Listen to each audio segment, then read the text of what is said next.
All right. Can you all hear me? Okay. Awesome. I'm really excited about this speaker series. I hope I head in a direction that you were envisioning, but I will say that I took this as an opportunity to do lots of thinking, and I kind of want this to be a feedback session afterwards. I'm especially excited about that part, but I'll get into that more later.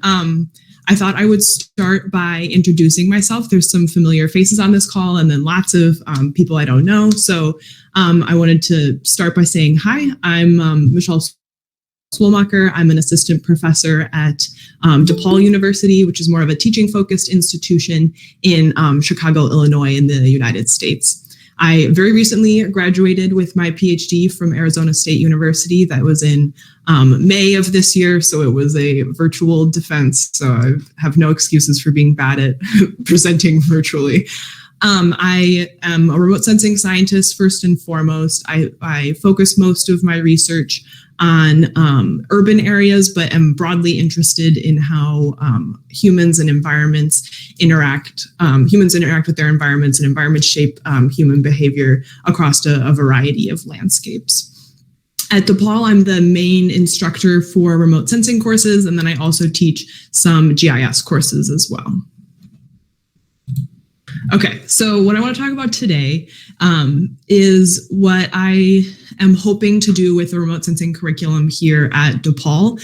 I'm going to highlight that it's still hypothetical because I've just arrived and I haven't really had the kind of in-depth chance to meet students and faculty in the same way that I would if things weren't all virtual. So I've had 1 quarter, we're on the quarter system at DePaul, I've had 1 quarter under my belt, and I'm starting to think about what I want the remote sensing curriculum to do for students and how Google Earth Engine is a part of that. So when Aaron reached out and asked about this virtual speaker series, it was something that was on my mind, and I figured this would be a good opportunity to put what I was thinking into a presentation and start getting feedback. So this is how I'm going to structure the talk.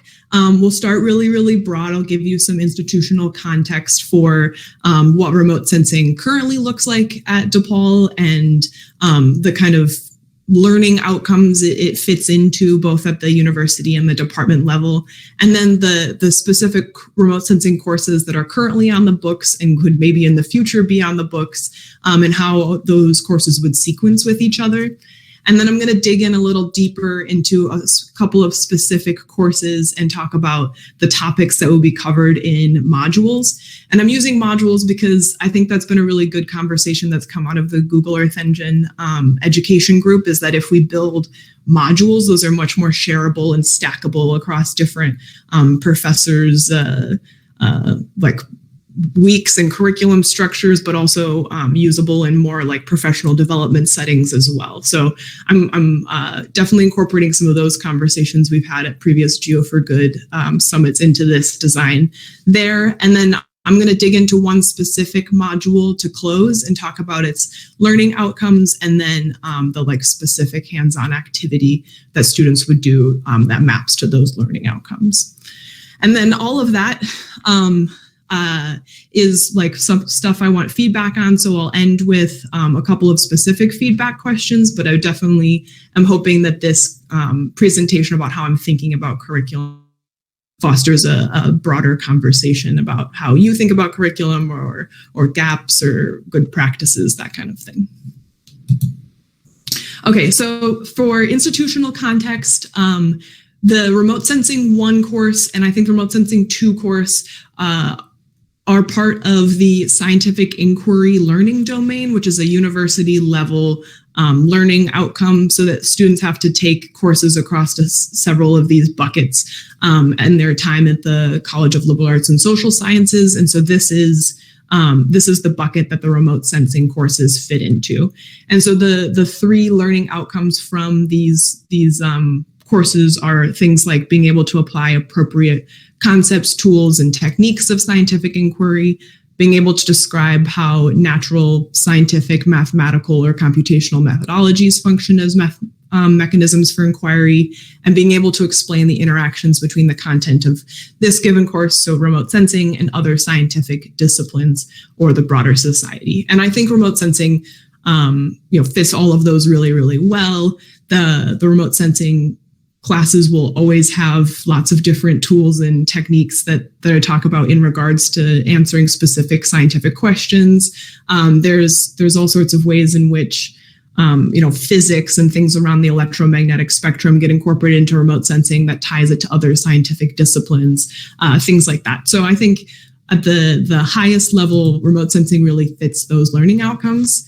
And then the Department of Geography has some specific learning outcomes as well. And I'm not going to go into all of these because there are more of them and they are longer.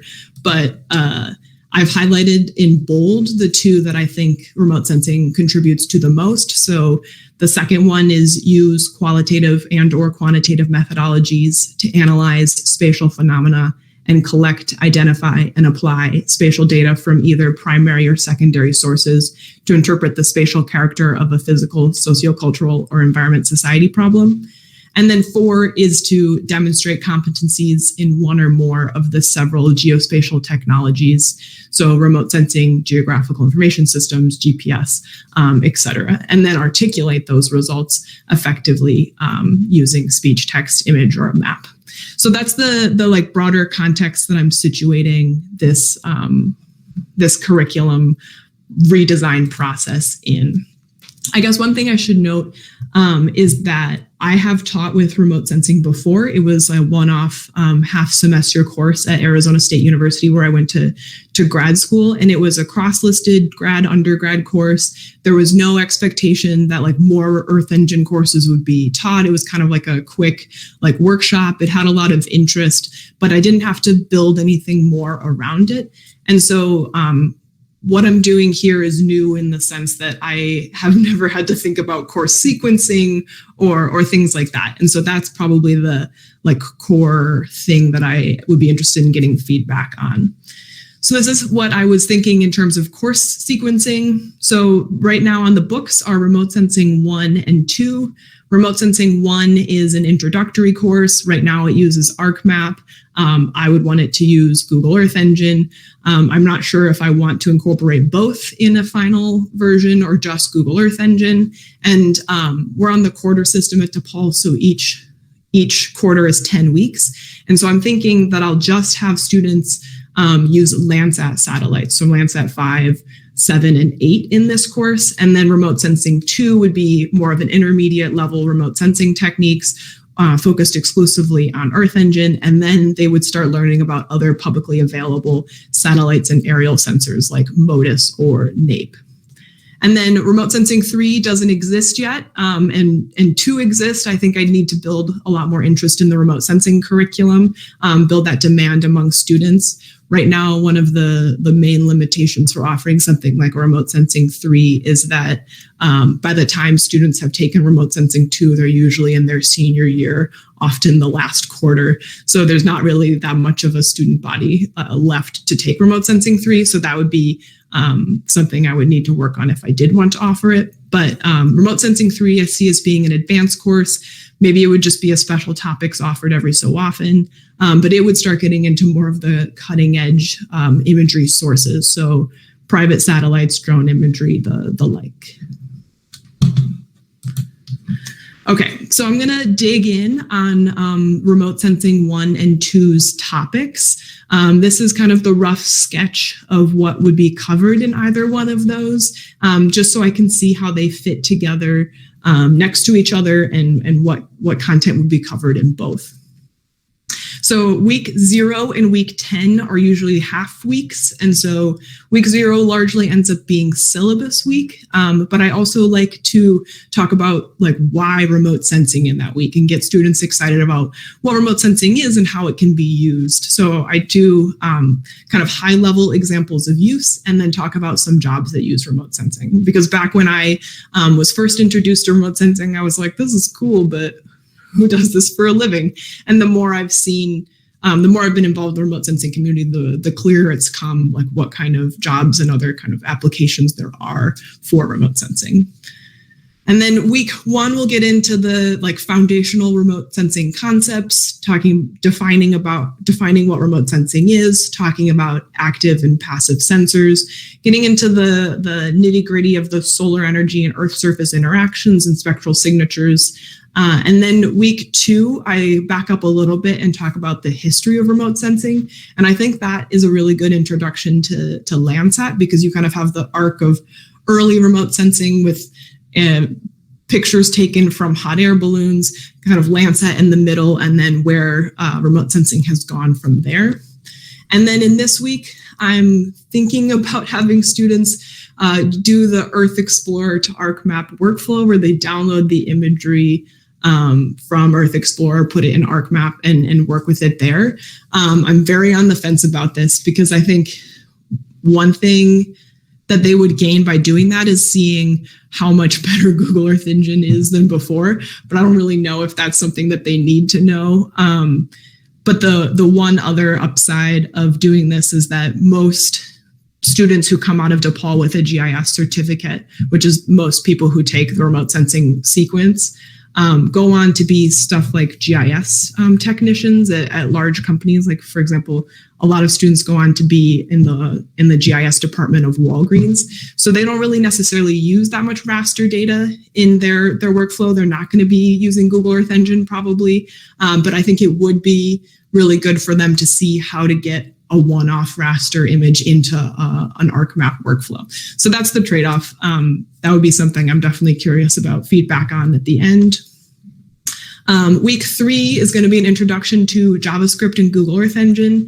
Students come into Remote Sensing 1 with very basic GIS knowledge and probably no programming knowledge. So this week would be just about understanding JavaScript, and then a little bit of how to navigate around the code editor. And then week 4, I'm going to kind of combine what's been learned in week 2 and week 3 to talk about Landsat in Google Earth Engine.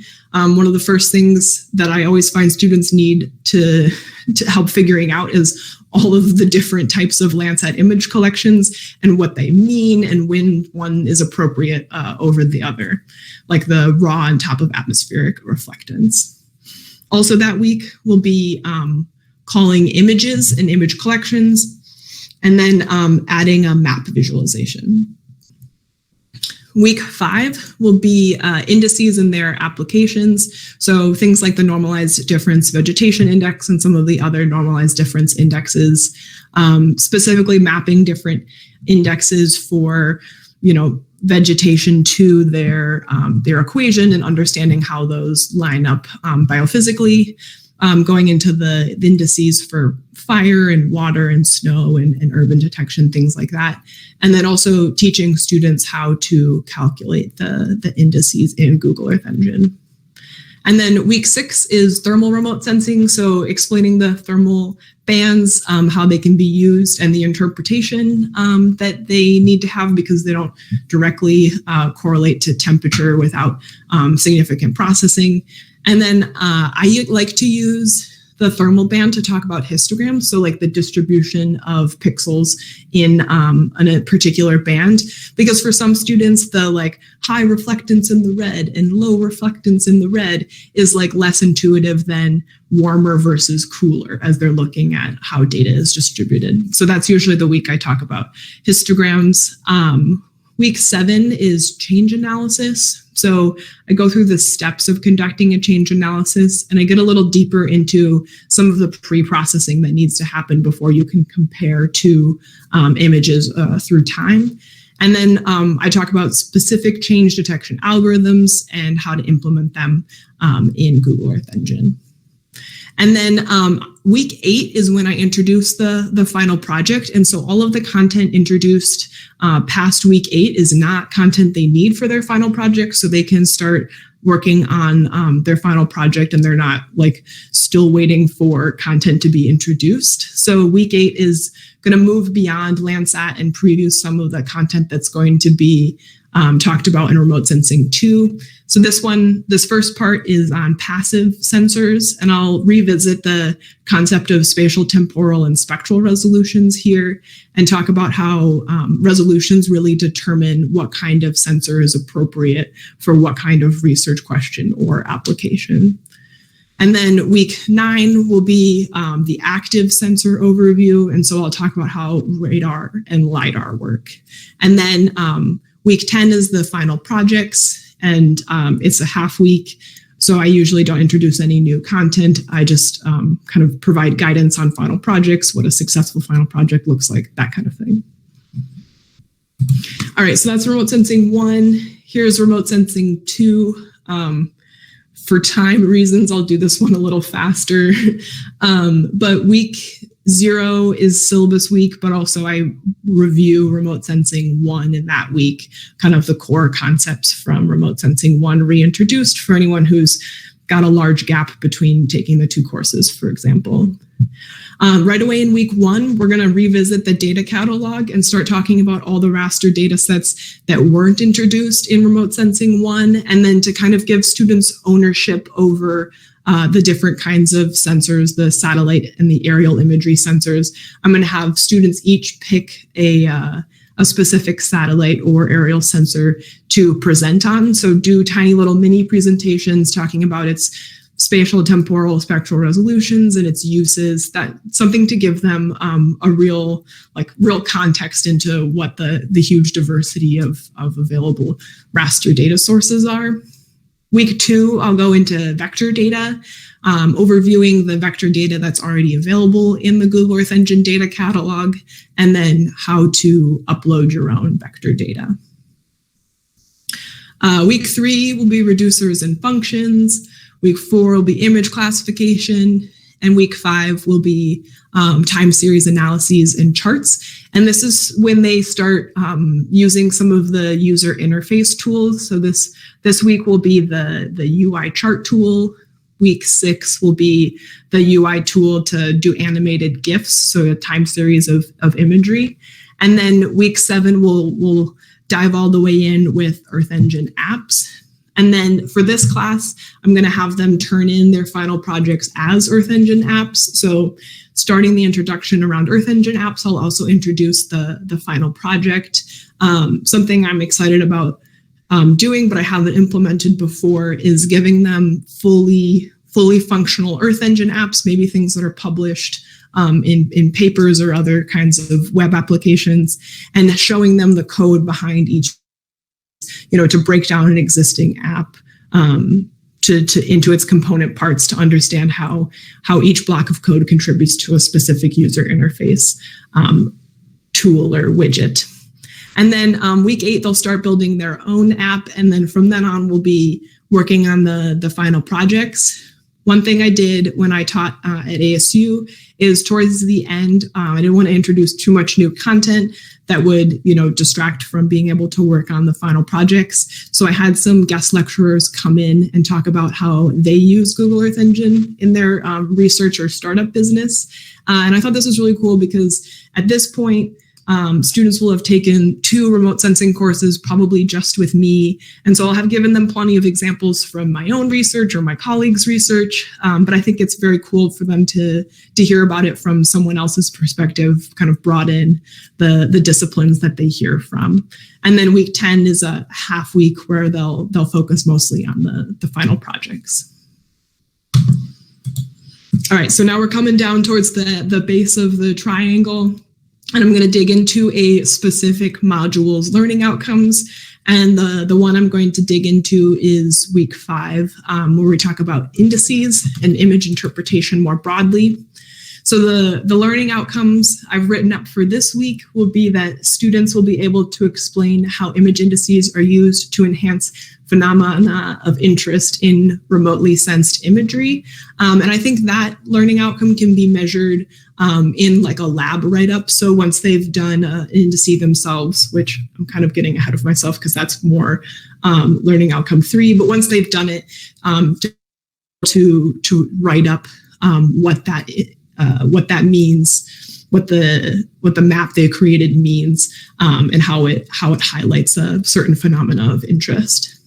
And then two, that students will be able to categorize indices into their application areas. So if they were given like a matching question quiz, that they would be able to say NDVI links to vegetation and NDWI links to water, and the burned area index links to burned area, so on and so forth. And then last, that students will be able to construct and run a normalized difference index calculation. And so that's the last outcome. That last outcome is what I'll dig into for our last couple of slides. So this learning outcome maps really well to some of the existing Earth Engine EDU resources. And so I thought it wouldn't be a great curriculum development set of slides if I didn't highlight all of these resources that are amazing and already available. So I've got the link to the landing page with all of these different resources there below this screenshot, but I thought that this learning outcome mapped particularly well to Lab 4 of the introductory remote sensing labs created by Dr. Clinton and Dr. Sa. So what I would need to do to get this module lab all ready to go is download this Google Doc and edit it a little bit for my specific application. For example, I would probably just remove some of the content about transformations because that's outside of the scope of this particular assignment. And then I might add in some sort of write-up question that maps to my learning outcome 1. And so this is the link to that, to the Google Doc with this lab that they've put together. Okay, so that is a walkthrough of how I'm kind of building and thinking about what the remote sensing curriculum could look like here. I have 6 kind of specific questions to generate feedback, but if you've got other things to add to the conversation, I'm definitely excited to hear those. One thing that I'm particularly interested in is what has been the reception at your institution for teaching remote sensing with Google Earth Engine. I know at Arizona State University, a lot of people already knew about Google Earth Engine before I went to teach a course there. So there was already a big demand both between faculty and students. And so it was a really positive reception. I'd be curious what it's been like at your institution. How many levels of remote sensing do you teach and how do you sequence them? I think this question is relevant to both kind of higher ed institutions, but also if you teach for more professional workshop type applications, or if you teach in K through 12, I'd be interested to hear about how you break up the content and sequence that. Do you have students conduct remote sensing analyses outside of Google Earth Engine? So this kind of gets to my ArcMap dilemma from remote sensing 1. And then at kind of higher levels, do you have them interact with raster data in R or using R or Python, like programming languages outside of Google Earth Engine? And then what existing Google Earth Engine EDU materials do you draw on? The labs I just highlighted were really great. Another plug I'd put in is that when I taught my first Google Earth Engine course, I leaned heavily on the lectures by Dr. Ron Goldblatt from when he taught Google Earth Engine at University of California, San Diego. And then what are Google Earth Engine materials you'd like to see? And I know this was a question that was asked during the Geo for Good Summit, so maybe we can build in some of the conversation that's already happened there. And then what formats do you have students use for final projects? I think using alternative formats like Earth Engine apps will sometimes garner more interest from the students because it's different from what they constantly have to do. So I'm curious, what kind of formats do you have students turn those in?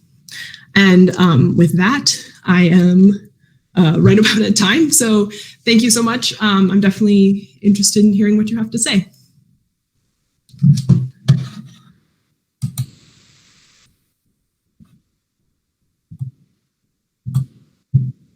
Okay.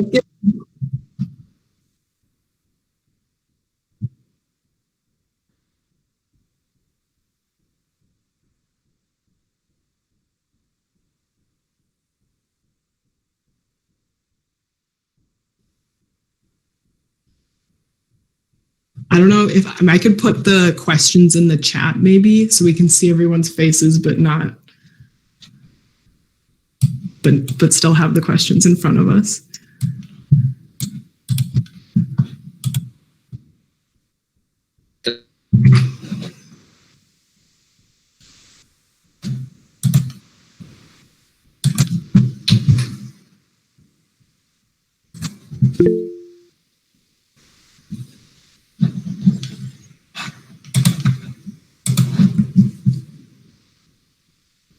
Does that mean it's perfect?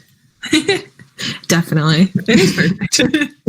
Well, it's interesting because like your first question was at your institution for teaching remote sensing with Earth Engine. I think prior to the pandemic, it was like, oh, that would be a really neat thing. But now with the pandemic and virtual learning, it's been more of a necessity because so many students can't access the lab computers and the like the expensive softwares that are available. So it's like a really innovative way to teach remote sensing with Earth Engine. So there's more of a push probably. At least I've seen that at our institution, but I'm not teaching itself. Yeah, I definitely feel that, like, that you need so much storage space and so much computation power if you're going to download the image and store it on your computer's hard drive. And that's like prohibitive for a lot of students. Yeah, and like still some softwares don't work on Macs and so many students have Macs, and then you have that issue, and it gets around a lot of that. For sure.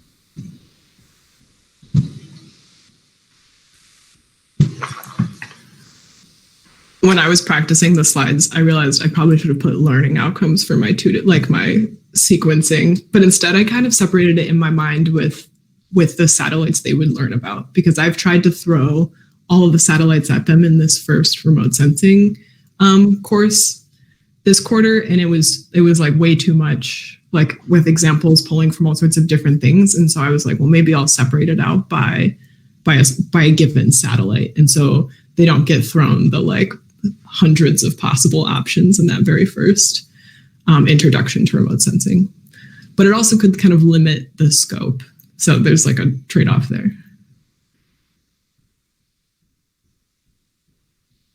Right. Well, I was just going to chime in here. Hi, I'm Sunita Yadav. Hi, Morgan. I know you. So, I guess I have not taught remote sensing classes. I did take 2 remote sensing classes during my PhD, which my PhD is not in remote sensing. And I think the way you had it structured, was good. I mean, obviously, I did not learn this in Google Earth Engine. This was in NB. So a little bit different. But, I was curious to join today's session because, I'm at USDA, and there are folks within our organization who are interested to learn remote sensing, and we definitely have a need for it. And so often what we find is we can find people who are programmers and who can learn Google Earth Engine or JavaScript, Python, so they can do that part quite easily. But then actually learning remote sensing techniques or the methods or the theoretical background, that's a little bit trickier, and that takes time to learn. And so we currently do not have good resources for that. I know that NASA RSET sometimes has some good webinars that they can join, but it's not like taking an actual class. Yeah. So I think we're just trying to understand, what we can do about this. So thank you for sharing this. I don't really know where, I'm going. I think it kind of fits in a larger conversation that the Earth Engine EDU group has had, that all these people across all sorts of different kinds of institutions are teaching it. And there's definitely this opportunity to kind of build modular little structures that then are shareable for self-paced learning or for kind of tutorial-based professional workshops and things like that. And I guess what is interesting, when I look at your course syllabus for myself is I sort of think about, okay, what are the things I know about, or if I direct somebody who's, working on the programming aspect, I could point them to some resources and say, maybe you need to learn more about this. So I like to see that sequence of, topics, that's definitely helpful. So whenever, I'm not building these modules, but I know that a lot of you are involved in this. When you build these modules, it's nice to see that structure of the sequence, that people can follow. Yeah. Yeah. Or even how they get combined in different ways for different applications could be interesting too. Or just to fill in the gaps, where you need it. Yeah. I saw one other hand. Was it me, Seraphim? Yes, yeah. Hi, I am calling from Northumbria University, Newcastle, in the UK. So I haven't taught remote sensing. I know what it is from personal experience, etc. But in terms of the teaching aspect, in the parallel world of GIS, there is this debate going on whether we should move away from QGIS/ArcGIS and get students to use R or Python instead. Some people argue that this is the way forward and it's so straightforward that everyone should jump on this ship. I'm a little bit more skeptical, at least for the first and second year students. Maybe you can apply this in the third year. In relation to the remote sensing teaching, the way we do it is in the first year, we use very basic online tools for GIS concepts.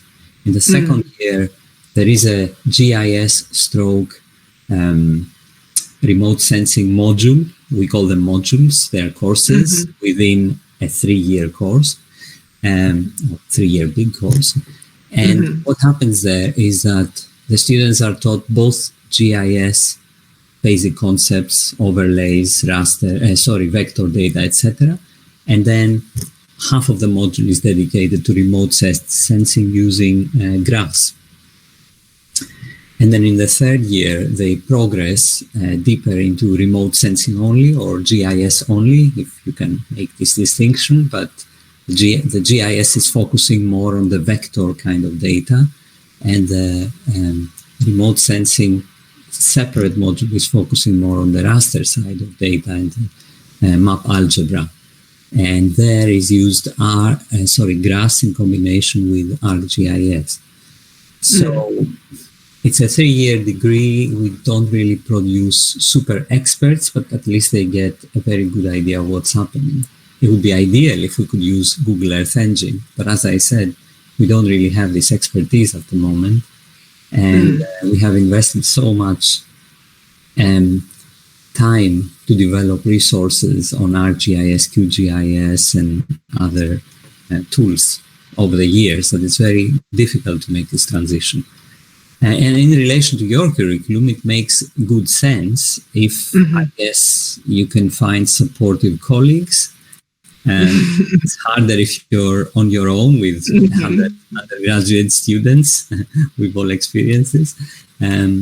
Or if the students are really willing to go for it. And sometimes the students simply don't know. So if you present them with an option like, this is it, you just have to learn it, they may go along with it. But thank you. It was a very good presentation. All right. Thank you. Yeah, I definitely resonate with a lot of that. Like, we're going to have to redesign all of the labs and such for our current GIS curriculum to work in ArcPro, which won't be a huge redesign. It's small, but it's I think that would be the moment to pull out ArcGIS and put in Google Earth Engine, because we're already going to have to reshape a lot of the labs anyways. So definitely that kind of getting stuck in a software is very real.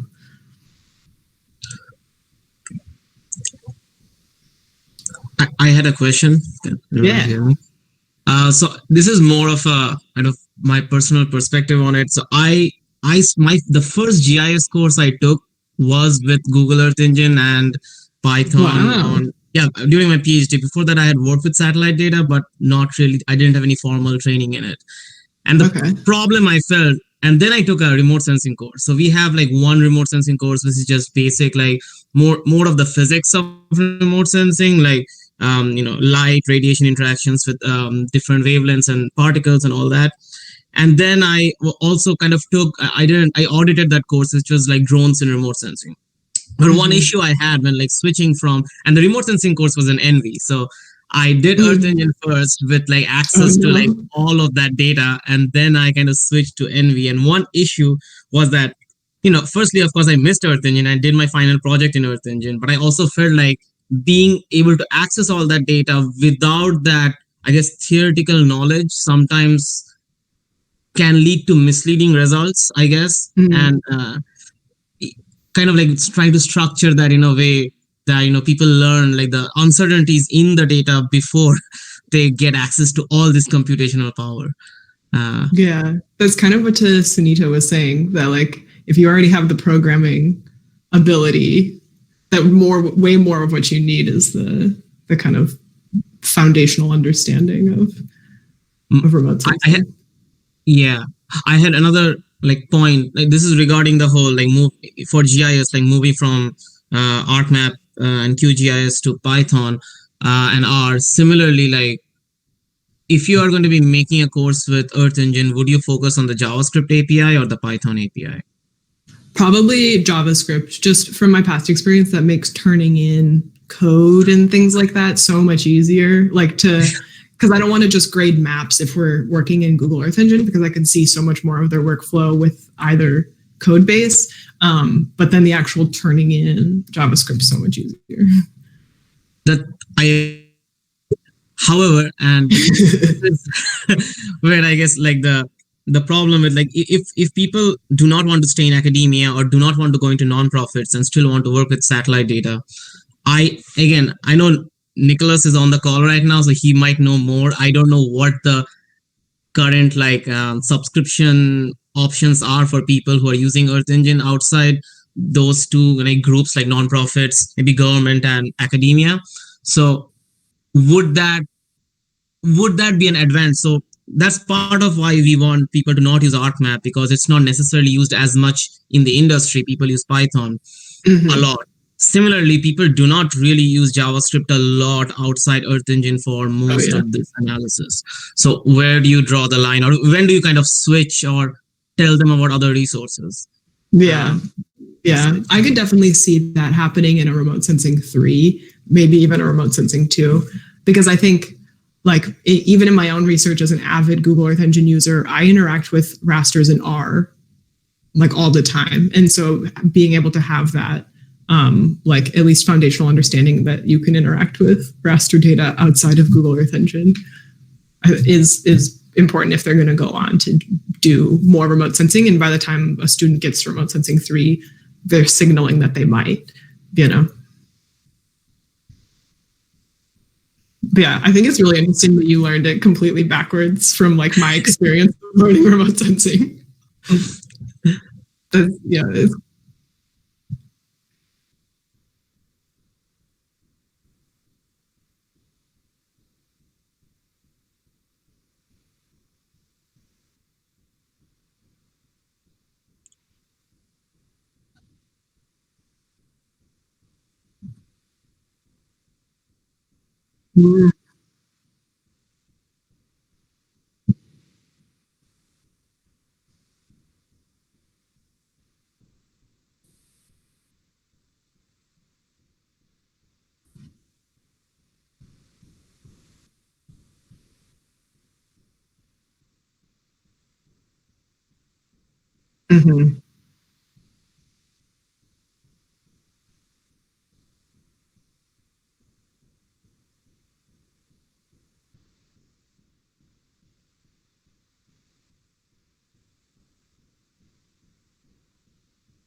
Mhm.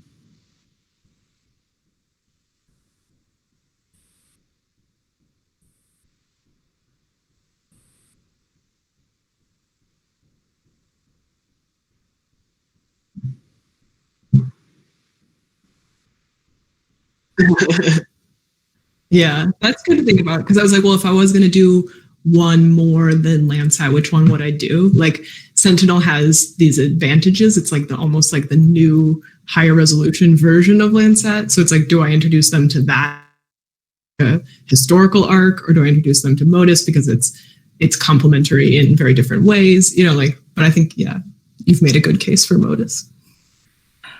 In terms of the like languages that you're teaching in, I think it's interesting because I think the exposure, like this isn't a computer science minor, it's not a computer science major. So they don't necessarily need to come out as like experts in every language like they would if they were doing that for their degree. But it is useful to be able to have like one lab using R, one lab using like all these other, maybe Python, because like in my undergrad, we had GIS and remote sensing, like the intro course. Then we had remote sensing specific, and then we had advanced remote sensing. And in advanced remote sensing, we used MATLAB for most of the semester. And so we were using a lot of like aerial data, but it was useful to come out of it saying, I can see the connections between MATLAB, between R, between like in terms of computer languages. And then when they can make those connections, they can more easily learn it in a job setting, I guess. At least that was my experience. Your remote sensing one, what like software or language did you use? We used Envy. And then for the intro to GIS remote sensing, we used ArcGIS. Okay. And then when I TA'd it at University of New Hampshire, they used AirDAS, Imagine. Okay. And then they used like multi-spec randomly, which is like this really like not great download and just for some processing. And it was good to be exposed to so many different programs and platforms though, because then you could put all those tools on your resume, I guess. Yeah. I do think that like while there is definitely value into introducing students to more than one programming language, I think there's also value in introducing them to one programming language really well, and then they understand like how it even works. And then it's way easier for them to learn their second or their third or their fourth. Like that was the case for me. And so I think, that like there's in the department, there's opportunities for students to learn Python in more of like a vector data application, so that having if students have taken both of those courses, they have familiarity with both, and then also kind of a foundational like programming understanding too. I think it'd be cool to have like, when I thought about structuring a course, I always wanted to do a lab that was like do the same protocol in JavaScript, Python, like for an R for maybe processing a raster or doing some map algebra, just so they can see this is how similar it is between the languages, but these are also the differences. But not, I agree, not have your whole semester be like that for every operation, I guess. Yeah, that could be a cool like thing to close out a course with. You know, like you've worked with it so much, and like here's one more, or even probably adding in like Grass to get the open source kind of GUI in there.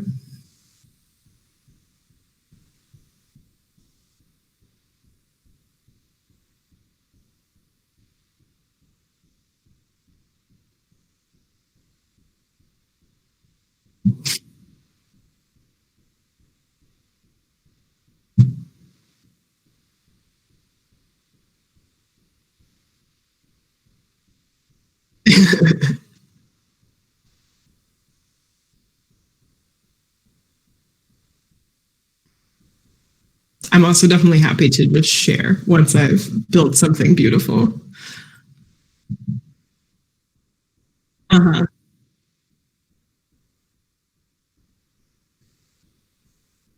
Let's see.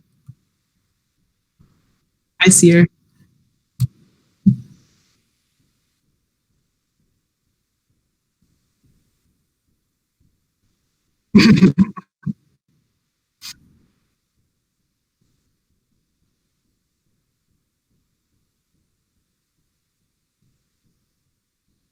Oh,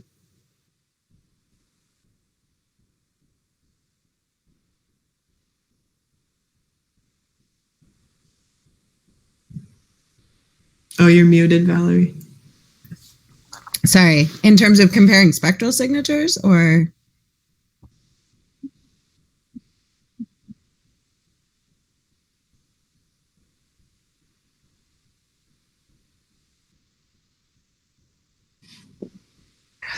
Yeah, sorry, juggling a few things.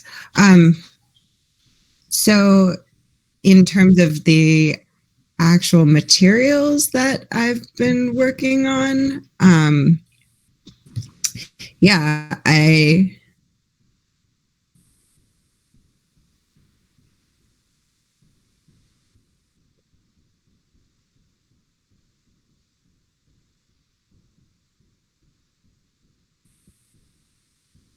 in terms of having the, I'm sorry, I'm not totally following. In terms of having the students build the apps or apps that we're working on? Yes. So that is something that I would still very much like to do, but unfortunately have not made a ton of headway on.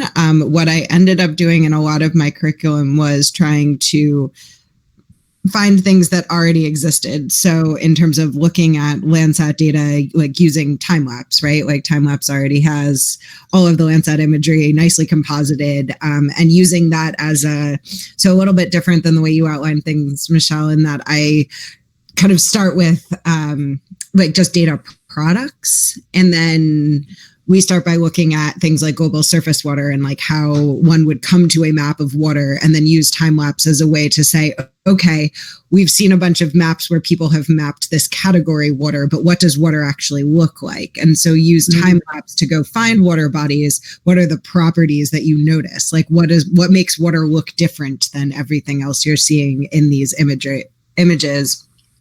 And then backing into spectral signatures from there. So it's like, this is water. This is the imagery that the water map comes from. How do you think we're able to distinguish this? Obviously, water is very dark. And then looking at examples of water in Landsat imagery, then in MODIS imagery, Sentinel imagery, whatever you want to use. But how do those signatures kind of vary? And then obviously other things have signatures. So ideally, I someday would like to have an app where you can easily load up corresponding images and be able to toggle back and forth, but have not gotten to the building stage on that yet. But yeah, maybe a slightly flipped approach to, rather than start headlong into the radiometric properties and all of that, which can be a bit overwhelming for someone who's hasn't seen the electromagnetic spectrum since like 7th grade. But yeah, that's kind of where I got to in my thinking on these things for the course that I've been developing.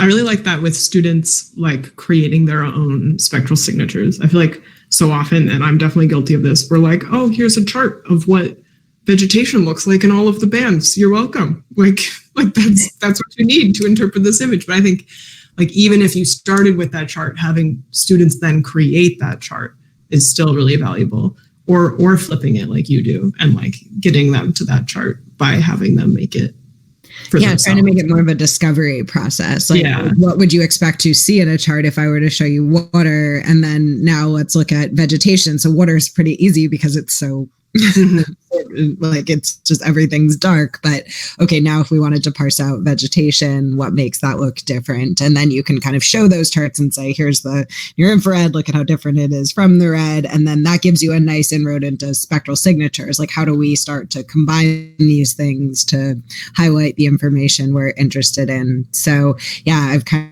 of again taken this like flipped approach where I make it more of a discovery process, and then we end up at these very common figures or examples that we all saw kind of at the beginning of remote sensing courses, at least the ones that I took. But I've been kind of trying to make it so that students get there on their own first. I definitely am curious. We'll see how that would be really cool to see.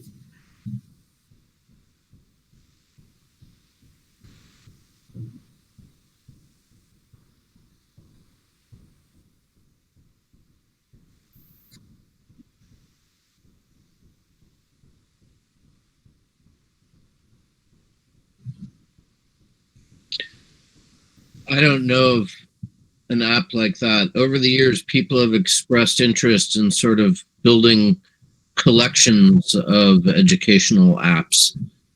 And that's a great way to share. Michelle mentioned modules and sort of a modular course structure. And if you can have an app, a little app that illustrates a key concept for each of those modules, not only is that shareable, but then the students learn about the app itself.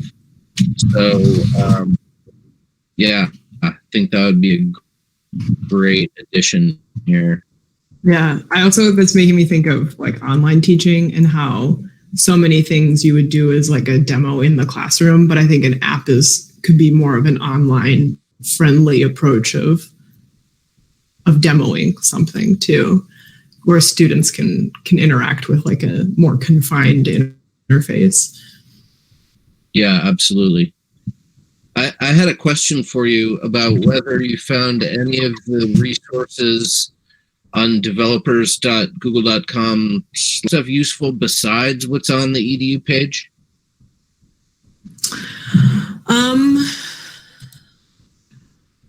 I guess I've used a lot of the EDU page stuff, but then I think there's also like a Global Forest Watch tutorial, if I'm remembering correctly. Yeah. And I've incorporated that into my teaching in terms of introducing that data set.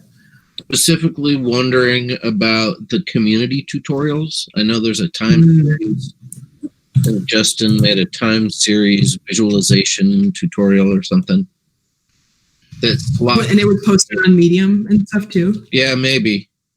Okay. Yeah, I think I know what you're talking about with that one. Is any of that stuff useful for teaching? I have stolen graphics from Justin's time series stuff to like show like this is what remote sensing can do at like a really high level, but I haven't like had my students dig into some of that quite yet. And that's mostly because I haven't taught probably at quite the level of those examples.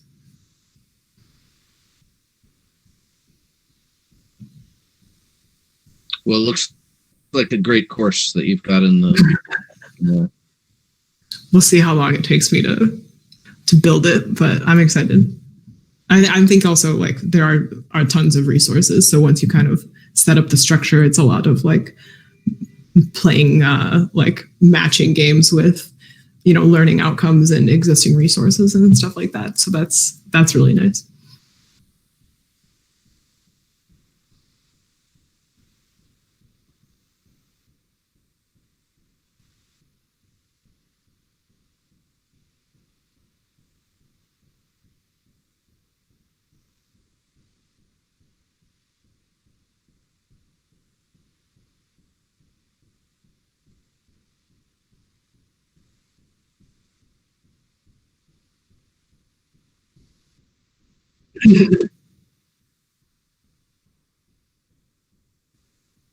I would say I did, but I got a bunch of really good feedback. So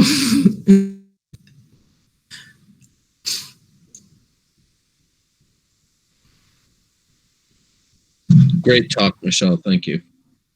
Thanks, Nick.